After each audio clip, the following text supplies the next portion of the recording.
আসসালামু আলাইকুম বন্ধুরা, this is Saifur Rahman Azim and welcome back to another video. অনলাইনে কিন্তু এখন বেশিরভাগ সরকারি ও বেসরকারি চাকরির আবেদনগুলো করতে হয়। আবেদনপত্র ফিল আপ করার পরে আবেদনকারীকে তার ছবি এবং সিগনেচার আপলোড করেই কিন্তু আবেদনটা সাবমিট করতে হয়। তবে এখানেই হচ্ছে প্রবলেম, ছবি এবং সিগনেচারের সাইজটা কিভাবে করবেন। রিসাইজ করেই তো আপনাকে সেখানে আপলোড করতে হবে, তাই না? 300x300 পিক্সেল, সিগনেচারের ক্ষেত্রে 300x80 পিক্সেল কিভাবে আপনি করবেন, এটাই করতে গিয়ে অনেক সময় নিজে আবেদন করতে না পেরে তখন আবার আরেকজনের শরণাপন্ন হতে হয়।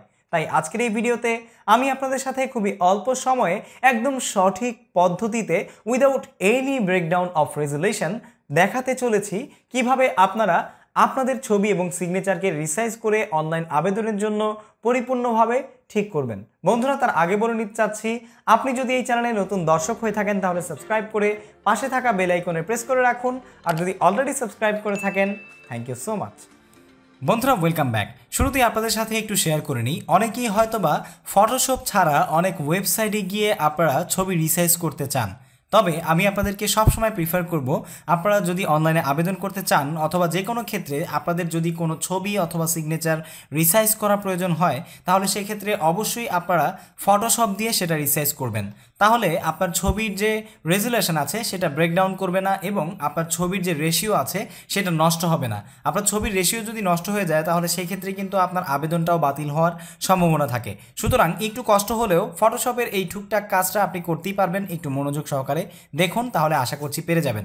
সো আজকে আমরা ফটোশপে 2007 যে ভার্সনটা রয়েছে এটা ব্যবহার করব, কারণ এটা একদমই সহজ। এটা ছাড়াও আপনি ফটোশপ সিএস, ফটোশপ সিসি যে কয়টা আছে সবগুলোতেই কিন্তু একই সিস্টেমে আপনার ছবি রিসাইজ করতে পারবেন, একদমই চিন্তার বিষয় নেই। সো বন্ধুরা, আমরা ফটোশপটাকে প্রথমে ওপেন করছি। ফটোশপ ওপেন করার পরে আমরা আমাদের যে ছবি এবং সিগনেচার আছে সেগুলোকে এই ফটোশপের মধ্যে এনে ড্র্যাগ করে ছেড়ে দিব, ঠিক আছে? তো আজকে আমরা ছবির রেজুলেশন এবং সাইনের রেজুলেশন, এটা সাইন আর এটা হচ্ছে আমাদের ছবি, তো এই দুইটাকে আমরা এখান থেকে জাস্ট ড্র্যাগ করে নিয়ে ফটোশপে ছেড়ে দিচ্ছি, ঠিক আছে? তো ফটোশপে ছাড়ার পরে আমরা সর্বপ্রথম আমাদের ছবিটাকে সাইজ করব। তো ছবিটাকে সাইজ করার ক্ষেত্রে আপনাকে যেটা করতে হবে সেটা আমি আপনাকে একটু বলে দিচ্ছি, যে আপনি যে ছবিটা প্রোভাইড করবেন অনলাইনে আবেদনের জন্য অথবা যেখানেই করেন না কেন, অবশ্যই আপনার সেই ছবিতে কোনো সানগ্লাস, কোনো ক্যাপ এবং আপনার ছবিটা যেন আপনার কান ভালোভাবে বোঝা যায় এটা ফলো করে তারপরে ছবিটা ব্যবহার করবেন। মেয়েদের ক্ষেত্রেও কিন্তু হিজাব ব্যবহার করে কোনো ছবি দেবেন না, আপনি যেখানেই দেন তাহলে ওই ছবির কারণে কিন্তু আপনার সেই আবেদনটা বা সেই প্রসেসিংটা বাতিল হতে পারে। সো এই ব্যাপারগুলো ফলো করে আপনি ছবি ব্যবহার করবেন, ঠিক আছে?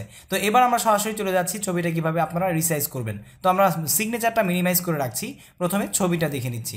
তো ছবিটাকে আমরা ফুল পেজ করলাম, করার পরে সরাসরি আমরা ফটোশপ থেকে এখানে একটা টুলবার দেখতে পাচ্ছেন, যেটাকে আপনি ক্রপ টুল বলতে পারেন। সি চাপলেও এটা আপনার সিলেক্ট হয়ে যাবে। তো আমরা ক্রপ টুলে যাচ্ছি। ক্রপ টুলটা সিলেক্ট করার পরে এইখানে উপরে আপনি দেখতে পাচ্ছেন উইথ এবং হাইট, ঠিক আছে? তো আমরা আমাদের ছবির যে সাইজটা করব সেটা হচ্ছে 300x300 পিক্সেল। তো এটা করার জন্য আমরা এখান থেকে সরাসরি 300px লিখব, তারপরে এখানে লিখব 300px লিখে এখানে রেজুলেশন দিয়ে দিবেন 300, ঠিক আছে? 300 পিক্সেল দিয়ে দিবেন। দেওয়ার পরে এখান থেকে জাস্ট আপনি টান দিয়ে ধরে আপনার ছবিটাকে সিলেক্ট করবেন। তো এখন দেখতে পাচ্ছেন যে আপনার ছবির যতটুকু দরকার ততটুকু কিন্তু এখানে অলরেডি সিলেক্ট করেছে। আপনি চাইলে আপনার যে কিবোর্ডের অ্যারো অপশন আছে সেখান থেকে ডানে বামে অথবা উপরে নিচে নামাতে পারবেন। তো এটাকে জাস্ট এখন ইন্টার দিলেই আপনার ছবিটা কিন্তু অলরেডি 300x300 হয়ে গিয়েছে এবং আপনার ছবির রেজুলেশনও কিন্তু অনেক ভালো রয়েছে। এখন জাস্ট এটাকে আপনার সেভ করতে হবে। তো আমরা যদি যেমন ধরে নিন যে বাংলাদেশের বিপিএসসির যে ফর্ম ফিল আপের সাইট রয়েছে, এখান থেকে ছবির যে অপশনটা আছে এটাকে আমরা একটু ফলো করে আপনাদেরকে উদাহরণস্বরূপ দেখিয়ে দিচ্ছি। যেমন এই যে BCS online application form 43rd, তো এইখান থেকে আপনারা দেখতে পাচ্ছেন যে এই যে ফটো অ্যান্ড সিগনেচার ভ্যালিডেটর, তো এইখানে আপনারা দেখতে পাচ্ছেন 300x300 পিক্সেল উইদিন 100 কেবি হতে হবে আপনার ছবিটা এবং 30 কেবি হতে 60 কেবির মধ্যে হতে হবে আপনার সিগনেচারটা।